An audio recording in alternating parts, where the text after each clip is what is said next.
Was it suicide? Maybe. But for many, including survivors and her own family, it doesn't feel like the full truth. The Epstein case is filled with sudden deaths, sealed records, and people who have spent decades trying to silence victims. So it's fair to ask, was Virginia Giuffre's death a tragedy or something much darker? We don't know. And that's what makes this so haunting. Now, let's turn to Trump. A few months after her death, he said publicly that Epstein stole young women from his spa, that Epstein was warned, and when he didn't stop, he was removed from the club. He confirmed that one of those women was likely Virginia Giuffre, and then he added she had no complaints. Let that sink in. A girl was recruited at 16, trafficked internationally, abused by billionaires, and the former president of the United States says she had no complaints? Even in death, Virginia is being painted as passive, as silent, as if her story can be reduced to a hiring issue at a spa. It's not just offensive, it's dehumanizing. Giuffre's brothers and sisters-in-law saying in a statement, quote, "It makes us ask if he was aware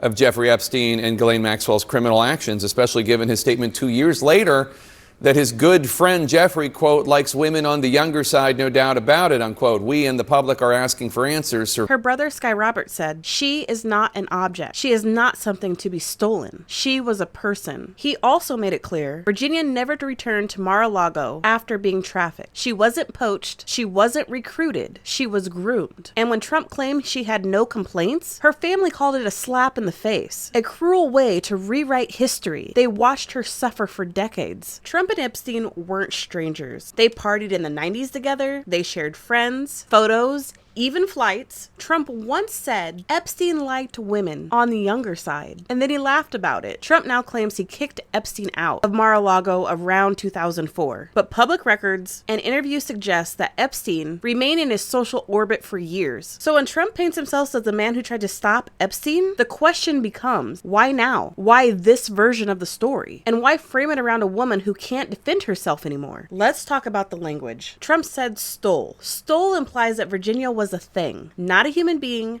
not a teenager, had no complaints. That tells us everything about how people in power rewrite stories of survivors. Virginia screamed her story for years.